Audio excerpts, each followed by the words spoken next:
because he sets precedents for us along the way. So we don't have to like him.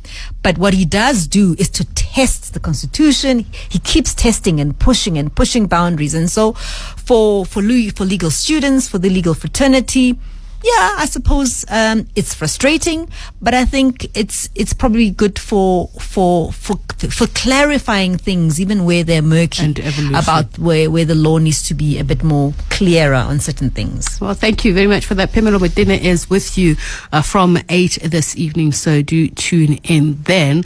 Well, we're wrapping up Kaya Biz this evening, and we thank you for the calls. We do apologize for those that we weren't able to take, but we certainly are here tomorrow to continue the conversation and start a new one with you that you really, really feel needs deep drilling. Let's get down. Kaya Biz. Let's get down to business. 959. On the street. On the air. And we end Kaya Biz this evening with a discussion on how to help women access responsible credit. It's key to financial inclusion and economic growth in South Africa. And we can't talk about a transformative South Africa, democratically and leave women who are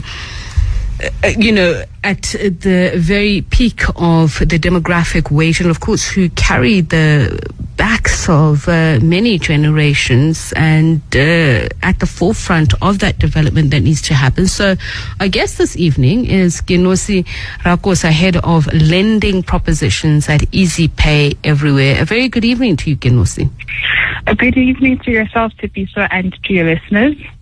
So when we say with nearly half of households headed by women, is that really the figure, or is it more? And I'm also looking at child-headed households, of which girl children are the ones that are heading that.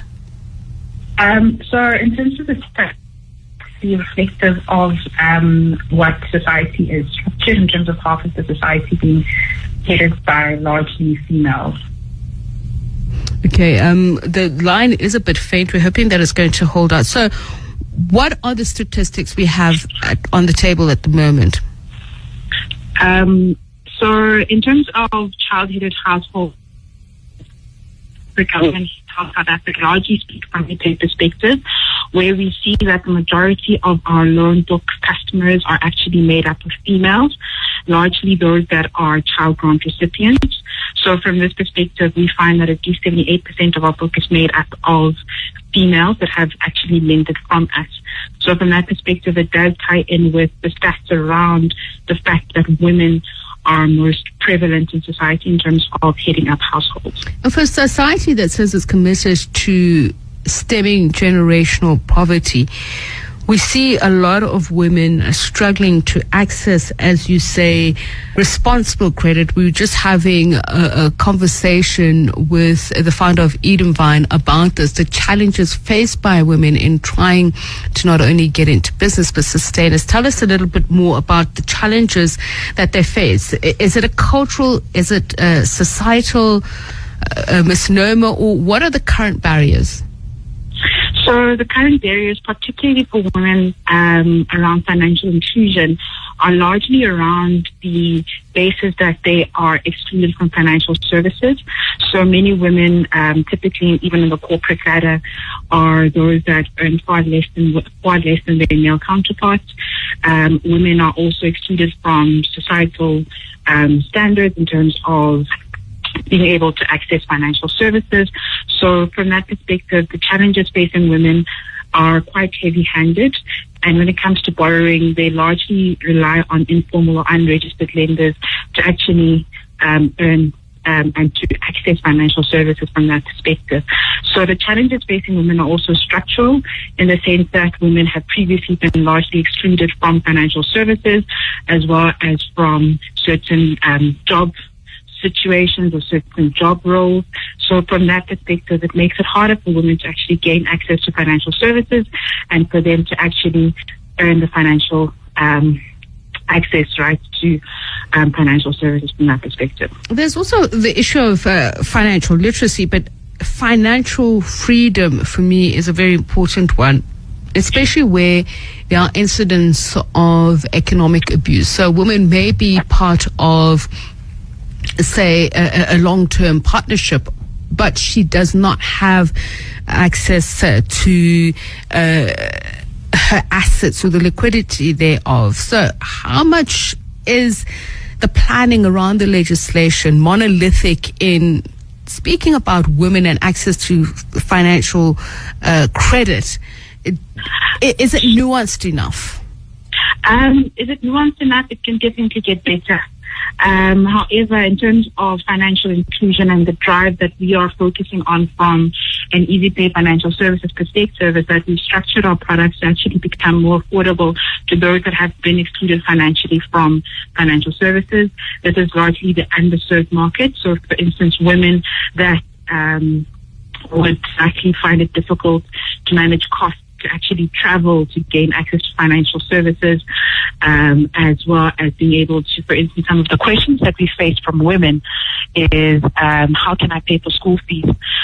We actually had one incident where we had a woman that wanted to pay for their child's school fees and for their creche. However, they couldn't afford it. However, the way that we've actually structured our product is that we provide financial flexibility and to gain control over their financial services. So from this perspective, our products are very structured around how we can actually provide women with access to financial services in a more nuanced manner. So from this perspective, our products are very affordable. We also provide women with access to financial services that typically wouldn't be granted access to financial services. So, for instance, these women typically wouldn't have a credit profile, which makes it difficult for other lenders to provide credit to them. So, in terms of our affordability checks that we run affordability checks on our customers in a responsible manner. So, from that perspective, it is definitely the fact that we are contributing to a large extent to actually improve financial literacy and financial access for women. So from that perspective, we are contributing towards ensuring that women are catered for in the segment and that women are actually included within financial services. And how does your product address the gender pay gap? So our product, as I said initially, is actually targeted towards female in the sense that the majority of our customers, particularly those that are lending from us, are structured and are female in the sense that we are lending to over 70% of females. The product is structured in the sense that it's targeted specifically to grant recipients. So grant recipients are those that are typically excluded from financial services. So banks and other financial service providers do not necessarily want to lend to this market. So we lend to this market in a responsible manner. So from that perspective, it's also very affordable in the sense that we have a lending product, two loan products that do not actually charge interest to women, or not actually to our entire customer base, but it's skewed largely towards women because grant recipients to a large extent that take up the product are female, and they use this to cover costs such as transport, emergencies, as well as any other solutions or banking solutions for them from that perspective. So in terms of credit options, what is available? So in terms of what is available, we have a lending proposition that is targeted at grant recipients. So this is a lending proposition that is structured in the sense that it's paid off after 6 months. And the way that it's structured is that the customer can basically qualify based on their affordability.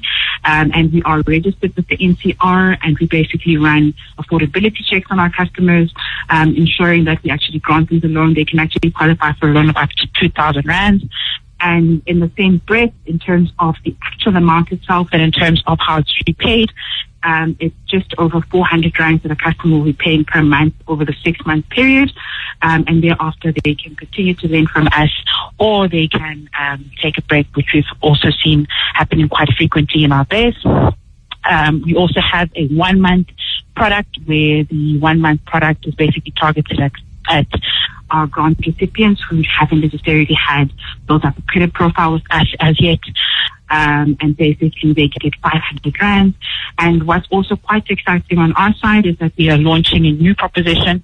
We're actually in the soft launch proposition of that. We are looking at expanding the loan size to at least 4,000 rand to our base, and essentially the repayment is just over 500 rand for that product, should the customer need the full affordability from that perspective. And what about the interest rate? A lot of people find themselves in impossible positions, because what I like about what you're saying is that the products are not just about meeting immediate needs, but making sure that eventually it's a first step towards uplifting the household.